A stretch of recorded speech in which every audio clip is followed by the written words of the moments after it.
You know, the keynotes are still going on, and one of our speakers, Ashok Vajpeyi, is there, and our introducer, Namita Gokhale, also seems to be at this point there. We're trying to get hold of them as soon as possible. We'll settle ourselves and we'll get in on the act. Thank you so much for being here. The topic today is the 7 deadly sins. While you wait for the sessions to start, please make up your mind whether you're on the side of sinners or on the side of the virtuous or somewhere in between. I'll be taking a poll just as we start the session. Thank you very much.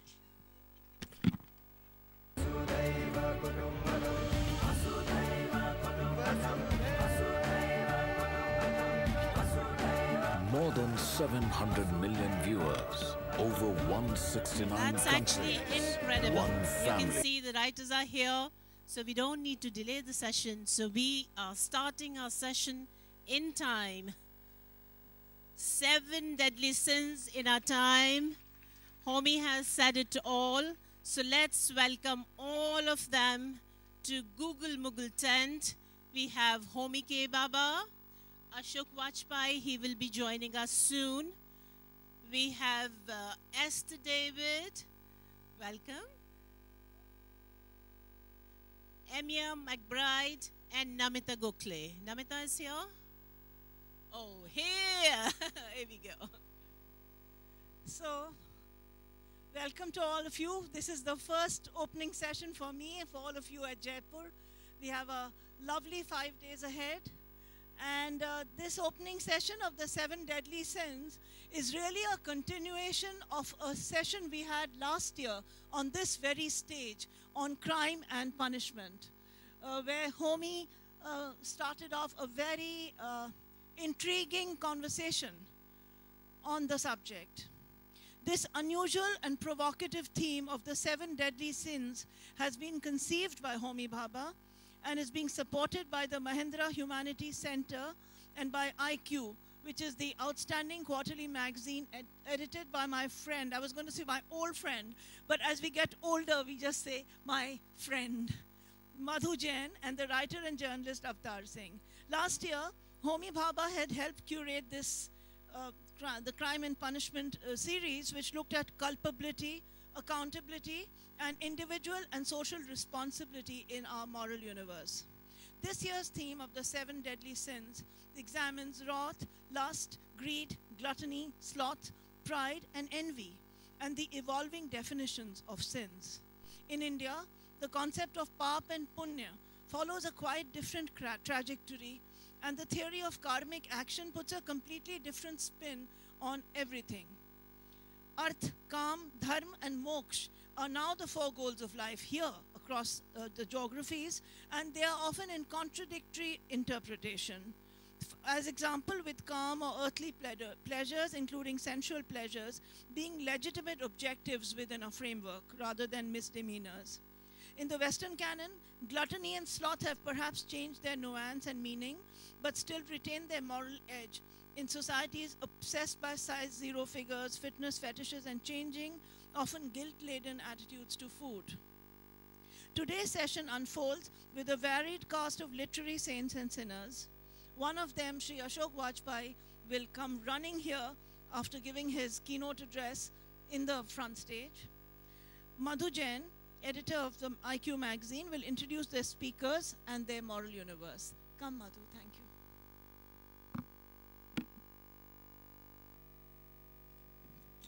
Hi, can you hear me? Thank you, Namita, for a cogent introduction. And good morning, everybody. It gives me great pleasure to introduce this panel. But before that, may I say a few words about the Indian Quarterly, Am I doing it okay? Okay. Okay. Yeah, it gives me great pleasure to introduce this panel. But before that, may I say a few words about the Indian Quarterly, a literary and cultural magazine which is a little over 2 years old and is published by Anuradha Mahindra. We look at literature, culture, cinema, art, social trends and ideas, and provide a platform for exciting new fiction, poetry, and photo essays. We also pride ourselves on the design. Professor Homi Bhabha needs no introduction. Besides being a recipient of the Padma Bhushan, this polymath is Anne F. Rothenberg, Professor of English and American Literature and Languages at Harvard University, as well as the Director of the Mahindra Humanities Center there. A key figure in contemporary post-colonial studies, he has coined a number of the fields neologisms and concepts. Esther David is a Jewish author from Ahmedabad and a friend, and who's also an artist, a sculptor, and illustrates some of her books. She won the Sahitya Academy for the Book of Rachel. Her books include The Walled City, By the Sabarmati, the Book of Esther, and her most recent work, Ahmedabad, A City with a Past. She can look at sin and sinning through the dual lens of the Jewish community in Western India and the larger Indian culture within which it is situated.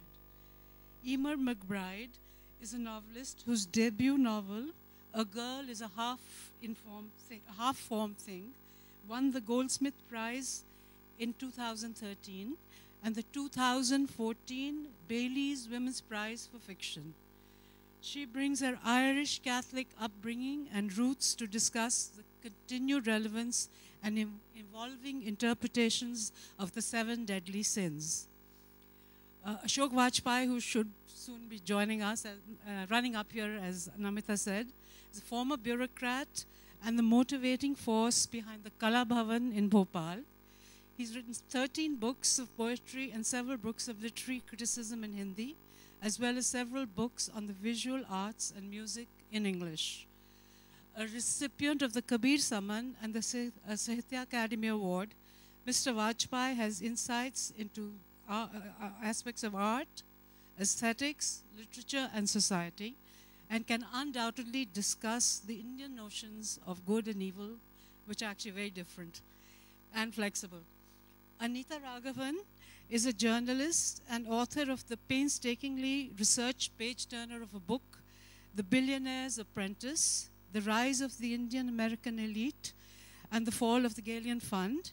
She exposed one of the biggest insider trading scandals and brings into the discussion her insights about hubris, greed, and temptation in the corporate world.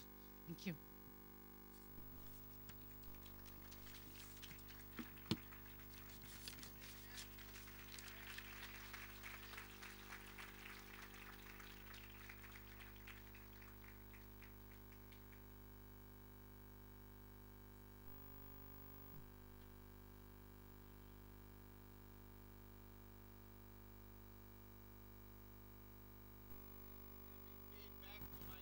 Here. I'm being hung by a long rope. Thank you very much for being here. Before we start this morning, let me just tell you something about the presence of the Mahindra Humanities Center at Harvard and IQ at the Jaipur Festival. Here you have a great embarrassment of riches. You have a real mela of ideas and speakers. Our particular function here is to try each year to focus on a particular theme and to have programs running right through this, this festival, and in particular also housed in our own Mahindra Darbar Hall. So I'm delighted to see such a full house here. We're almost occupying all the seats at a time when the keynotes are going on. This is no competition, but this is a choice you have, the choice to focus on a particular theme, and each year we will try and provide something like this. Thank you so much for coming here. As I say at Harvard, and I repeat here, without our audiences, we are nobody and we are nowhere. Thank you for being here with us today. Now look, everybody loves a good sinner. I went to a missionary school where they took this moral education very seriously, but as we ran around the playground in our shorts, all we wanted to do was to sin compulsively. And I learned from there that, in fact, to stop people from sinning is to make sin itself irresistible. you can't really get away from it. Now, the virtuous are bathed in glory. They stand at a certain distance from ourselves. But as soon as we hear about a sinner, and I think my panelists will agree, we want to get up close and personal immediately. What did she do? What did he say? Did he really do that? Did she really kill him? Did they really go off to Brighton together? Or did they really go off to Lucknow together? You know, these questions of the things we think to be sins are extremely important. After all, the great hero, can you hear me at the end there? Good. The great hero of Milton's Paradise Lost is Satan, not God. And as Dante goes deeper and deeper and deeper into the circles of hell, the poetry improves and we get immediately engaged. Now, why do sinners exert such a fatal attraction? Let me give you two reasons. First of all, sinners reveal that human beings are conflicted and divided selves. We live in doubt, we search for the moral light, but we also fall. Once actually you have that experience, that the division of our lives, the division of our temperaments is very much like the fact that we do not have in the world simply shade or light, we have a mixture of both. And most of us stand in that twilight crepuscular zone. For instance, my colleague Namita Gokhale and her collaborator Malashri Lal have argued that Ravana or Ravan is deeply attractive and is celebrated in many of the temples of Kanpur and Jodhpur because he's a deeply ambivalent figure. He stands continually in the tug of war of good and evil. Now, there is a second reason why sinners are so attractive. They always give us a conversion narrative, right? The hope is not finished for you. There's always another day. You can always rise again. You can reclaim your dignity. After all, some of the most moving passages in Gandhiji's autobiography are precisely how he reflects on what he considers to be his sins and then moves on to find his own path.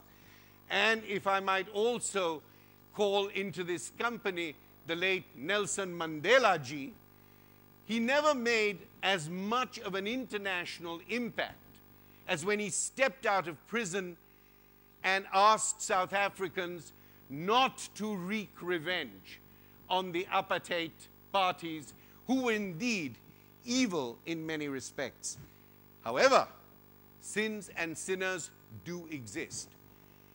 Pride, wrath, and envy may be some of the worst kinds of sins, both individually, and when nations are swollen with pride and envy and wrath, civilians and individuals die, countries are razed to the ground. But sometimes we think maybe we need to hate the sin and love the sinner. Saints and sinners, vice and virtue, good and evil are like light and shadow. They are joined at the hip. You cannot see one without the other. They're not simple opponents. They are like quarrelsome twins, or indeed quarreling members, competitive members of a large Indian joint family who somehow are compelled to live together in the same house. A few issues that we might focus on, I give them to you in advance. My panelists might develop their own notions of sin and virtue. We may actually stray. But I thought it's interesting to ask, how and where do we draw the line? Is it true to say that we should hate the sin and love the sinner? Are some sins more deadly than others? Do law and religion agree on what is a breach of virtue, a breach of order? Do law and religion agree on what is a sin or what is a virtue? And now I want to turn to each of my panelists for a quick response. Esther, what is your favorite sin? What are you good at sinning at? Sorry, I think I'll electrocute myself before the day is over. Then I will really have paid for my sins. Yes. Yeah, I think breaking almost all Jewish laws. You think that's a virtue or you think that's a sin? It's a virtue. Ah, it's a virtue. All right, I wasn't asking you. But Her the virtue. the sin part is 2002 Gujarat when I could not do anything. I was helpless. Thank you. That's very moving. Anita, what about you?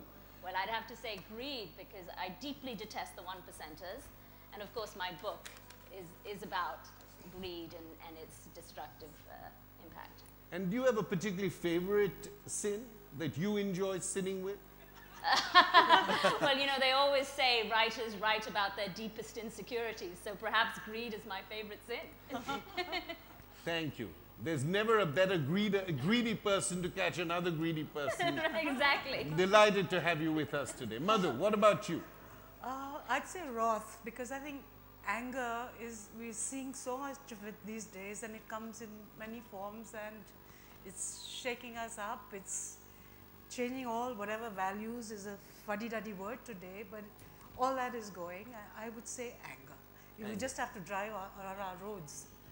Delhi, Bombay, Madras, and you know what anger does. Yeah, you're right. And anger is also like a mask. You know, it's like Greek tragedy. You put on the mask of anger, you don't confront all the other problems behind it. It sort of protects you, and I think that's a real problem. Eimear, what about you? Well, I think I should say, before I answer, that this is on the page rather than in my own life, and that would certainly be lust. You mean you don't like lust? Well, I think before all of these nice people, I certainly don't like But that's exactly what these people want to know about. Eimear, do you want to sell books or do you not want to sell books? Well, you know, if they're interested in lust, then they should get the book. Yeah.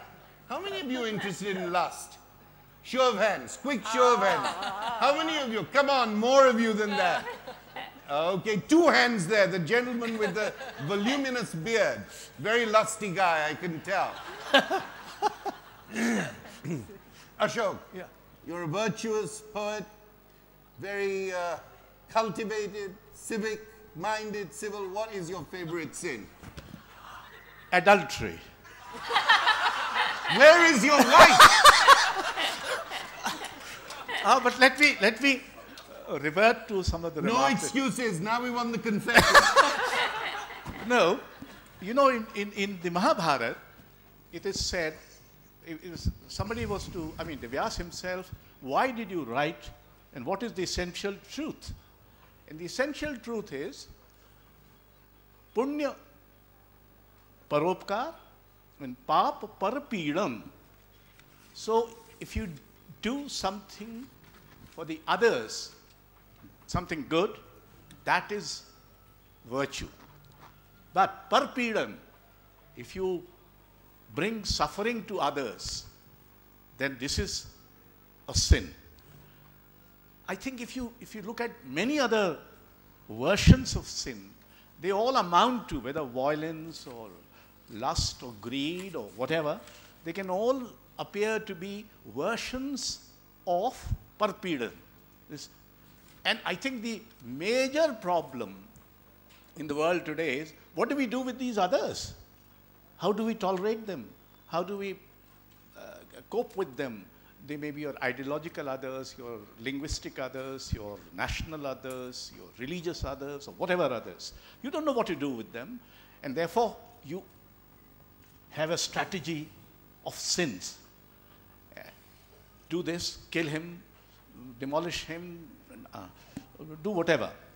So I think Mahabharata had done it. The other thing is, the Buddha said, ignorance is a sin. I think Buddha was the first one to say that. For him, ultimately, the truth was that there is suffering in the world, and that suffering has to be mitigated. And he was not concerned merely with his own suffering. It's not a self-suffering. It is a suffering which others undergo, and therefore you should be able to do something. Now, it is interesting that in India, you don't have the concept of an original sin like Christianity has. We have the concept that the world was born out of play, Leela. And in Leela, therefore, sometimes a punya can become a pap, and sometimes a pap can be escalated to be a punya. Now, all wars must be thought to be sins. Right. But I want to take this issue, if you don't mind my interrupting Please, you. please, go I ahead. want to take this issue of certain sins turning into virtues and then turning back into sins. Esther, you were quite clear that at that point of time in Gujarat, as you said, you felt you were completely paralyzed. There was nothing you could do or say. Yes. Was there, in that very dark moment, did you see a way of somehow learning something, even though it was a dark and negative moment, of learning something about the ways of the world or about how one might avoid such a moment in the future? Well, I think it was a matter of great pain and sorrow, because at that point Ahmedabad became totally divided. There were ghettos. There is like what you call a Hindu Ahmedabad and a Muslim Ahmedabad, which tortured me. I was very upset, and I was a Jewish minority living between both parts of the city. How many Jews are there in Ahmedabad? 140. And but my family house was between two sides, and so at some point I had to leave that house and go to a cosmopolitan area where it was safer. I don't know what is the meaning of safe, because in what was known as a rather criminal area, I was quite comfortable. This I understood the division very well, and it still continues to be so in today's life, although the cover mask is of festivals and a lot of what you call vibrant Gujarat, which people are fascinated and very happy. I'm not. The plus point is that this was the first time in the history of Ahmedabad and Gujarat that people of immediately, I mean, communal riots is not new to Ahmedabad or Gujarat, and it happens all the time since the times of Eimear, because there's also, even before the high class Hindus became against the Muslims, there were something called the Dalits, like a tribal group called Devi Pujaks, who were always Wagris, which word I cannot use anymore because there can be a case against me, but between the two communities there's always been problem. So it's nothing new, but immediately after a communal riot, which got worse after the 80s, till 83, all community leaders would get together and have a procession. For the first time they could not. Right. And then, No, because it was dangerous. Yeah. Anybody could be killed in the process. Right. And also for me personally, what you asked me, I was for the first time in my life, almost for a year, for various parts, I was in a curfew, living alone in a bungalow, and I started writing The Man with Enormous Wings. Thank you so much. Anita, I want to ask you something about your own research and this scam that you revealed. In the world of business, in the world of insider trading, in the world of people who live together, talk together, play golf together, smoke Havana cigars together, or work very hard together, that must also be acknowledged, create employment together. In that whole world, do you see sins of omission and sins of commission? Oh, absolutely. I mean, I think it's only inevitable in that world. And, you know, one of the things, I think if you read my book, one of the reasons I took a very sort of sympathetic view to the central character, which was Rajat Kumar Gupta, the three-time chairman of McKinsey, a name known to all of you. One of the reasons I took that view is because there is so much gray. You know, this idea of the sinner being a deeply ambivalent figure, a figure who marries vice and virtue, deeply resonated with me, because here was a gentleman who you know, was known for his great philanthropic works, the American India Foundation here in India, the Public Health Foundation of India, who used actually teachings from the Bhagavad Gita to manage, would talk about, you know, just do the right thing. But now he's beginning to sound like a saint. So okay. get to the other side. Right. And so but here was this crime that he was accused of committing, giving, as you said, corporate secrets. You know, was it a crime of omission or commission? I think there was a lot of gray around it. And so some people have asked me, you know, why were you so empathetic or sympathetic? And that would be my answer. Thank you very much. Eimear, do you think lust itself is a gray area? Yes, absolutely I do. And the thing that I was interested in my work was really the use of sin as a form of liberation, of personal liberation. And the girl in my book has a lot of, you know, she grows up in deeply conservative, rural, Catholic Ireland, and is brought up to think about herself in very particular ways, what can be good about her, what can be bad about her. And because of the way she's brought up, in a way she has a very narrow vocabulary with which to describe her experience, with which to think about herself and her actions. And she has a lot of sexual experiences as a way to first make sense of something that's happened to her, an abusive experience that happened to her, and then later as a form of trying to take back control and a form of rebellion. And so for me, you know, having been brought up with these very strong ideas of sin, I now, and all the many things that are now happening in Irish society, where it's revealed that the church has been complicit in a lot of terrible behavior.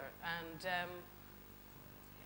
so for me, the sin that is sin is the prime sin of all, actually, and the stick that was used to keep the people down, to keep them from exploring how they understood the world themselves and narrowing down their perspective instead of opening it out. So that is a very interesting way in which the notion of sin within a family, within a community, within a faith, within even a secular culture can be made actually, and it can be used as a form of governance, as a form of you know, administrating somebody else's life, telling people domination.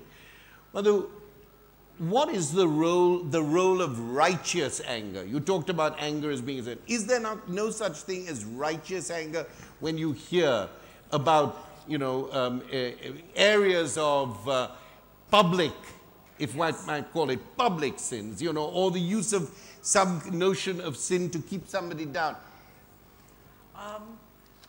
Yes, I think it's important, but I think if you carry that righteousness too far, I see. Then you get lost. Like for her, in a situation in Ahmedabad, if you didn't have anger, there'd be something missing. But this righteousness, and we have so many characters in literature, especially British literature, who really get carried away and then end up doing evil things. Give us an example. That position. Who's your favorite angry person in English literature? Oh my gosh. Well, Othello is pretty good, but that wasn't. That was righteousness to his hurt because he was so ambitious. It was envy and ambition. Envy and ambition, yes. And then you have you know, some of the people in Hardy, some of the, in Somerset Maugham, that preacher. You have all these characters who, well, maybe it's hypocrisy too, a facade, but righteousness, as we've known in many of our politicians, can lead you down a very, very sad path. Thank you. Ashok, can I bring this question to you? This question of anger used for liberation, or even a certain, what's considered a sin at a particular time, in a particular circumstance, in a particular context, can somehow become a virtue because people use it to break their bonds, to break their limits. Well, in a way, you can say that our struggle for independence did feed itself on anger at one level, anger with the colonial rule and the injustices that it perpetrated, etc. But I want to go back to Gujarat for a minute. You know, Mahashweta Devi, I and some others, writers, went to Baroda. And we held a meeting. And we invited intellectuals and writers and painters who were all in Baroda, the big center. No one turned up except one person. And nobody from the faculty turned up. And I realized that what had happened in Gujarat was a betrayal of community trust. What happened was that the idea of neighborhood was completely demolished, because it were the neighbors who rang up these hooligans or these killers that this bakery is called Prakash Bakery, but it is owned by some Gayasuddin or whoever, and the use of technology. I mean, Gujarat saw the most cruel, violent use of cell phones, because they were ringing up, and there was a young teacher, a school teacher, she stood up and said that all the traditional symbols have become symbols of killing. Now, how do we communicate the so-called secular idea, because all the traditional symbols like Trishul, this, that, and the other have been taken over by them. And I think these complicate the situation. When traditional way, I mean, you know, in our case, when you had to justify a yuddha, you had to say it is a dharma yuddha. That it is justifiable because it is being used. I mean, Mahabharata is a dharma yuddha, and Ram Ravan yuddha is a dharma yuddha, because without dharma although Mahabharata is a little more complicated, because in the end, nobody wins. And therefore, you know, whether you have a dharma yuddha or an adharma yuddha, the same vacuity seem to reign.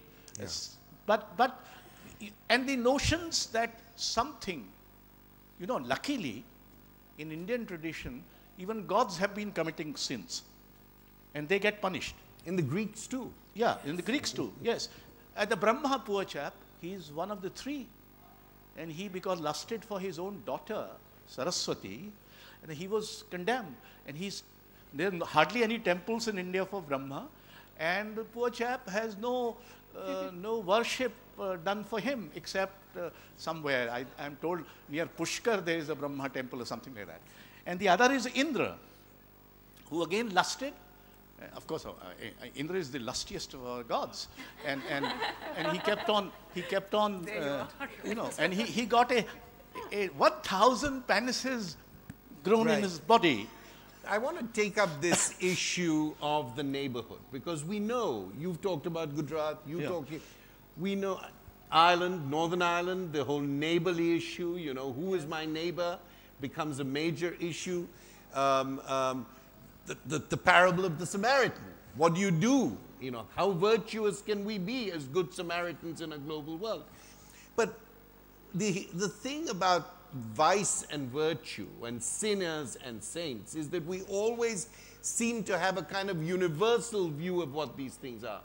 And yet, they're so determined by the neighborhood in which we exist. It can be a moral neighborhood, it can be a national neighborhood, it can be a cultural neighborhood, it can be a jurisdictional neighborhood with a certain law to it. So there seems to be something between its universality and its particularity. And when you were speaking, Ashokji, I was thinking about Rwanda, where exactly the same thing happened. Yeah. The Radio de Mille Collines the national radio used to advertise, our graves are only half full of Tutsis. Can you please fill them further? And indeed, the very objects of neighborly life, the machetes that were used for peasant, for work, for laboring, were then used to kill with. Yeah. So it's the way in which a whole situation can turn suddenly that interests me, and how much that might be as part of a certain milieu, a certain culture. And then the other question is, well, that's always going to happen. Don't we'd have the Universal Declaration of Human Rights, particularly because without some level of universality, we can have chaos. Eimear, what do you think? Ireland has had a long history of both neighborly violence and, in a way, those who were seen as sinners who became martyrs. How do you reflect on this problem? Well, I think these two problems are, they're two sides of the same coin.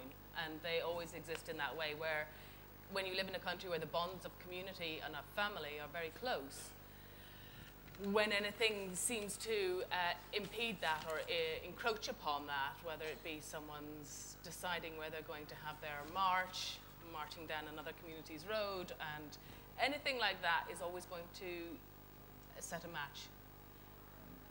And so really, I think the way forward is through a lot of the new technologies, is through things like the internet, which can help to break down, which means that people don't necessarily have to walk across the road to their neighbor, but they can find out a little bit about their neighbor before they make that first step.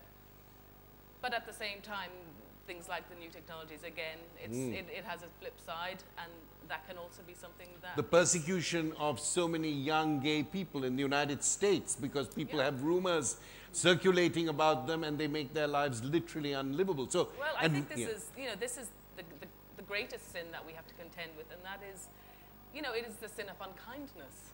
Yeah, that is a very good point.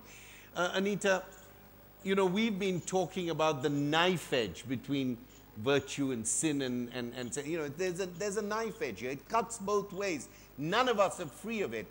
But I want to come and ask you, you know, you talked about the gray area, and you talked about a certain empathy with which you wrote your book. Now, what do you think, having immersed yourself in that gray area, what about the regulation? Did you come away with certain norms that you think, if they had been established, we would not have had the sort of problems and the sort of collapses that of individual lives? I mean, we must, you know, hate the sin, but be empathetic to the sinner. Individual lives are also destroyed. Of course, institutions are destroyed and people's trust is destroyed. What do you think? How, after coming through it, what kind of norms or laws or considerations should we now have in our reflections? Well, we do have norms and traditions, and then we have the law, right? And it's how the norms and traditions juxtapose with the law. And the law has a very high burden, particularly in the United States. It's beyond a reasonable doubt. And it's how do we, you know, one of the questions I often get asked when I do book tours is, you know, why did someone like Rajat Gupta get charged and convicted of insider trading, and there are these great thieves who, you know, absconded with half the world economy in 2008 during the financial crisis? How are they still running the big banks? And I think it's this tension between the norms and traditions and what we as a society should expect and do, and what banks should perform, the way they should perform, and whether when they transgress, we can actually prosecute them, we can actually convict them. You know, can we make a case? And I think that's where, despite some of the great transgressions, you know, in 2008, there was not enough to bring some of the culprits of the financial crisis to justice. But let me get up close and personal for a minute and ask you something. As we do in India. Just between you and me. Exactly. Just between you and me. And 1 million others. Yeah, exactly. Just between you and me, tell me. You're not supposed to get. Tell me, I found, living in the States as I do around that time, that there was a certain alacrity with which all the kind of South Asians were rounded up. You know, they were all rounded up, they were all, you know, suddenly they were all, their cases came, they were given shorter or longer sentences. And then many of the other major transgressors, let's call them, or at least were seen to have, you know, their cases were endlessly deferred. They were sent to these, you know, golf course prisons. This may be just urban myth, you know, to spend their time and, you know, reflect on their sins. Was there something about this that was a little bit fishy, or am I just being downright chauvinist and ethnicist? I think you're being provocative. That's what they pay me for, not here. Okay. Nobody pays me here. Okay. At Harvard, they pay me not to be so provocative. Okay. I think there is a perception amongst the Indian community. I actually answered an email on this very topic the other day, and I did the numbers on the insider trading cases. And of course, you have to look at the number of Indians proportionate to their representation in society versus the number of white Americans proportionate to it. And you know, it is of equal number. There is no difference. I think, you know, because we are a small, you know, successful, articulate community, and you know, we really have come of age in the 1990s, haven't we? You know, we were there in the 50s and the 60s and 70s, but we really came of age in the 1990s. And so there is an incredible amount of focus on our icon, Rajat Kumar Gupta. You know, he is our Shiva, if you will. You know, he's our god, and I think that's where perhaps, you know, something's been lost sight of. And of course, you know, one of your students, right, Homi, rounded up all these gentlemen, Preet Barara. My student? I'm not. I'm using you as a representation of Harvard. You must confess to the sin.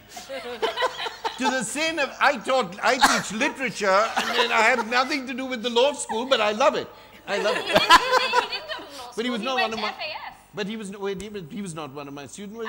If he was, you know, I'm honored. But or not, you know, I'm honored or I'm disgraced. But one way or another, I don't think he was my student. But anyway, he went. But my point is, an Indian was the one who rounded up. Yeah, and people pointed out, people still say that he's got something against other Indians. Right, do you believe and he's that? an Uncle Tom. Yeah. Do you believe that?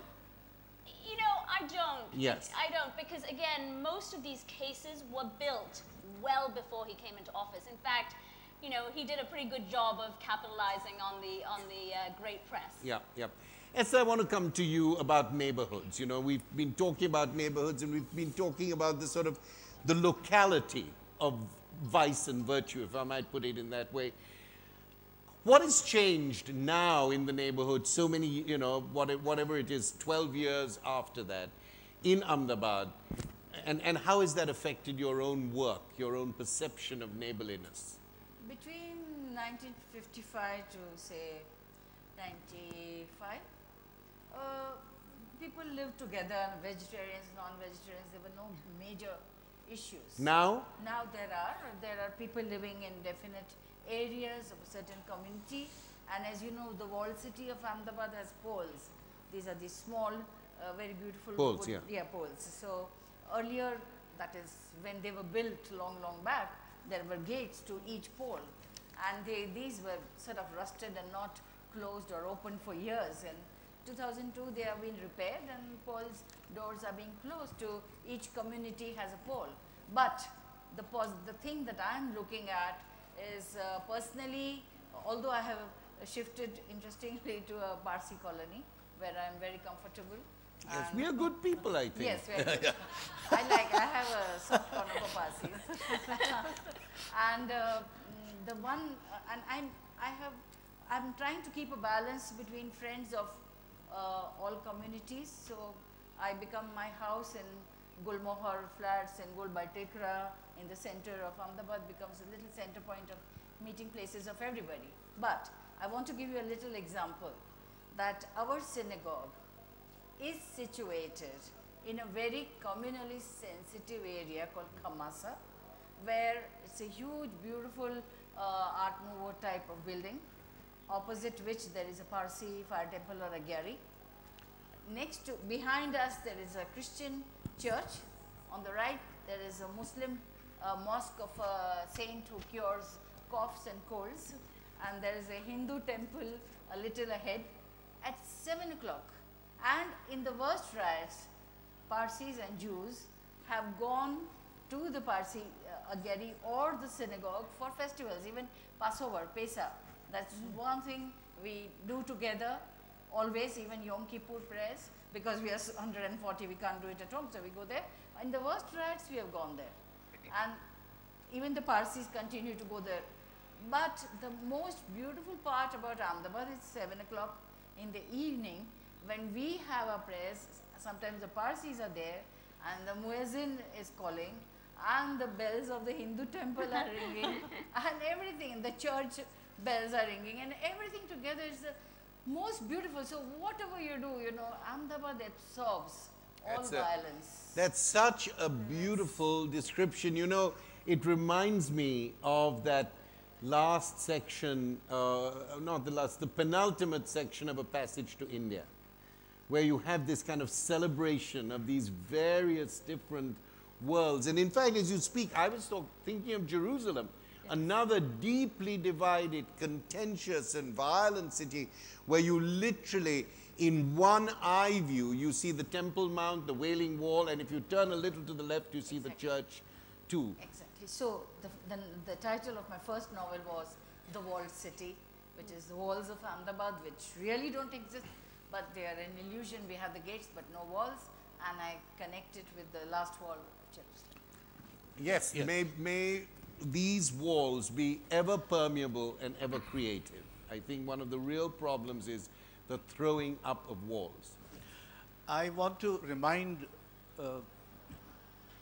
all of us of another Gujarati, that half-naked fakir, who started a Prarthana Sabha in Sevagram.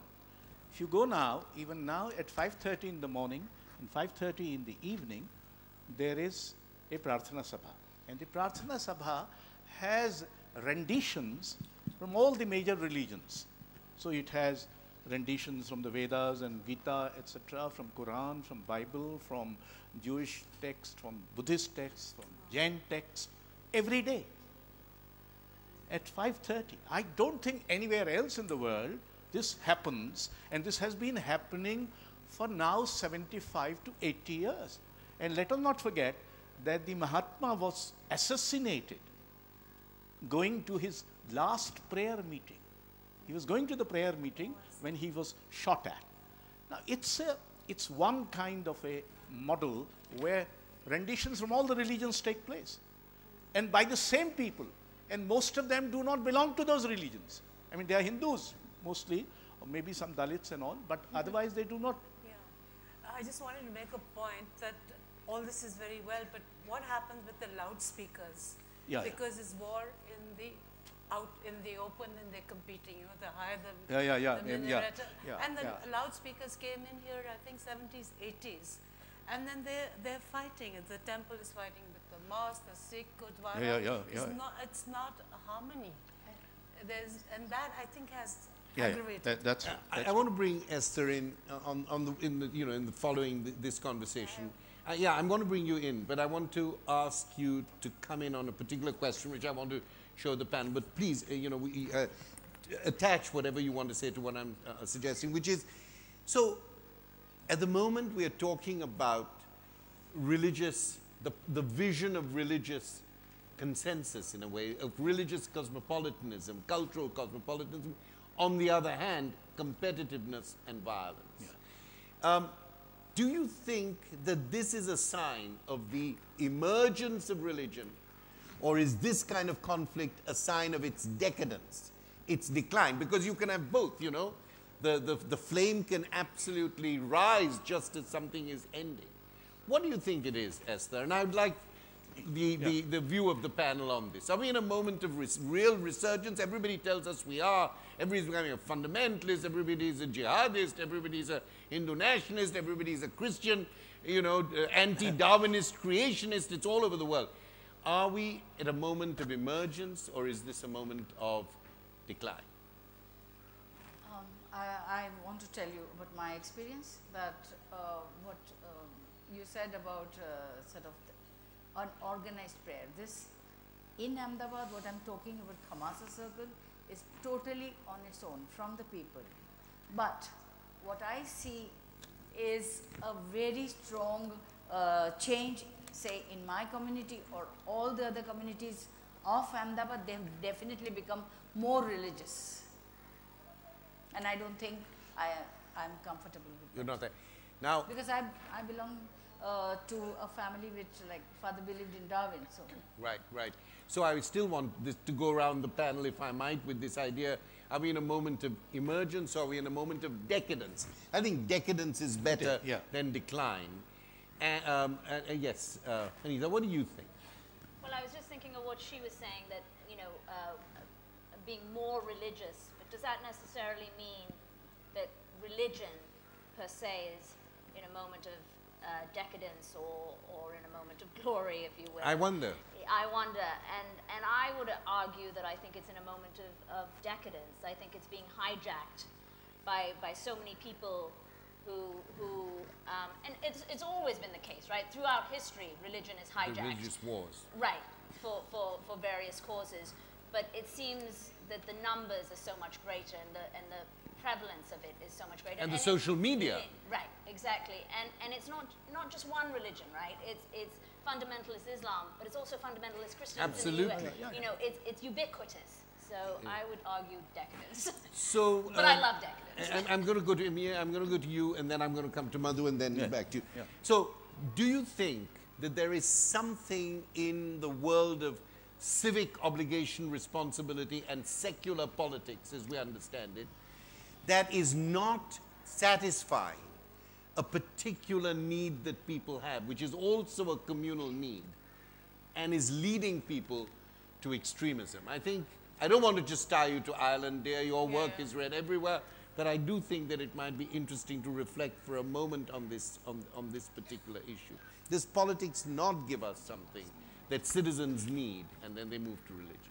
I think certainly in the West at the moment, ordinary people feel very alienated from their politicians, from their political systems. I think it's a time of great fear, a time of great unrest in the economy, socially. Everything is changing in our worlds. None of us are living in the world that we were reared to live in. So none of us are sure anymore of what we are. And at those times, you know, religions can come to the fore and hoover up the fearful and use them for their own purposes.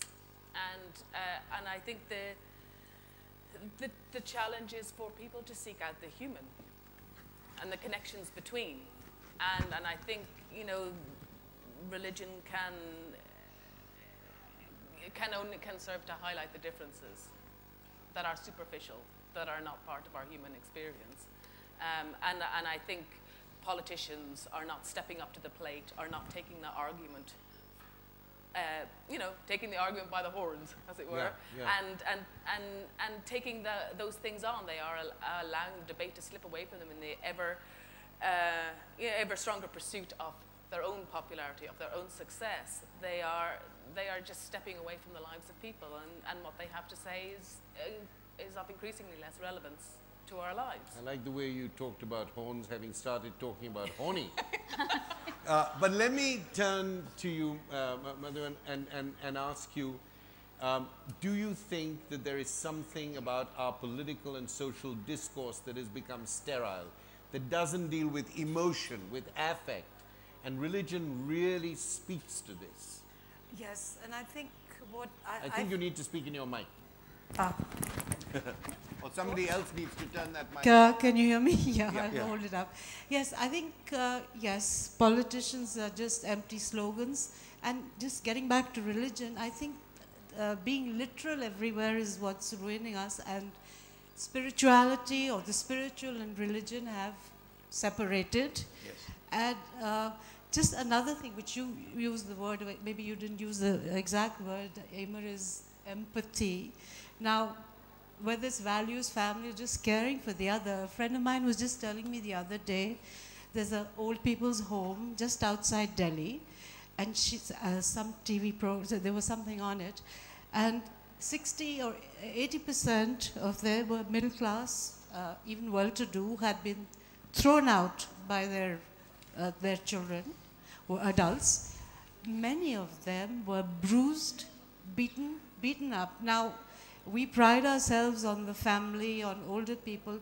If you can have such apathy in an age of the I and narcissism, which I think is applying everywhere, when you're beating your parents and throwing them on the road, that's saying something. And I think our politicians, thinkers are not looking at this human nature. It's human. We've had this word, this human perspective, this human position. You know, there's a very beautiful poem by the Anglo-American poet W.H. Auden, Human on my faithless arm. No, well, that's a beautiful line, but it says about suffering, and for a literary festival, it's appropriate. It's about suffering, they were never wrong. The old masters, how well they understood its human position. How it happens when somebody else is walking along, you know, when somebody else. This brings us, I think, in a way, when your talk about the who religion is hoovering up some of the problems, your suggestion about parents being now destitute when they are in a way in their own infancy again, you know. Ashok ji, as a poet, how do you think we might reintroduce a kind of not just a personal empathy, but a social empathy when every day we are world spectators now because of the media, you know, every day we are world spectators. How do you think we might bring this in institutionally? Well, you headed the Sahitya Academy, which is a very empathetic organization, as you will agree. Yeah, but I think more than institutions, I think we must first acknowledge the fact that all religions have become incredibly violent. They have become intolerant of their own plurality, much less of others. I mean, Hindu sectarianism, they've all turned away from their own innate spiritual essence. So, spirituality has to find a new residence, a new address, and that perhaps the literature and the arts can provide, where you have three things or four things. One, that you are part of a larger reality. Two, that in this reality everything is interconnected. That whether birds and hills or bees, everything is connected. Birds and the bees? Birds and the bees and human beings and worms and what you have. Three, that we are all responsible for each other. I think the rivers and the forests are carrying out their responsibility, but as Homo sapiens, we seem to be failing there. And the fourth, the notion, or at least the delusion, that if I am having pain, there will be a tear in the eye of a star somewhere in the cosmos, although I have no means of accessing that or seeing that tear. But you're a poet, you don't need it. So you brought us from human empathy to ecological empathy in one line. Yeah, well. Thank you, thank you, thank you. I think it's time for us to end, unfortunately. I want to thank you all for a very, very rich discussion. I think, in a way, the gray areas are the ones in which we live, the twilight zones, and it is our responsibility to somehow make sense of the shadows and the light, the shadow play of our existence, the shadow lines. That the difficulty puts a responsibility even on us further, to be articulate, to think about the humanity, the human position, neighborliness. I thank you all very much for your contribution. Many thanks. A big round of applause for authors. Sorry, for this session we don't have time for question answers. But the authors have their books to sign. The books are available, so all of you can have a little interaction with them over there. Thank you. A big round of applause for a lovely session, Homi. Thank you very much. Thank you.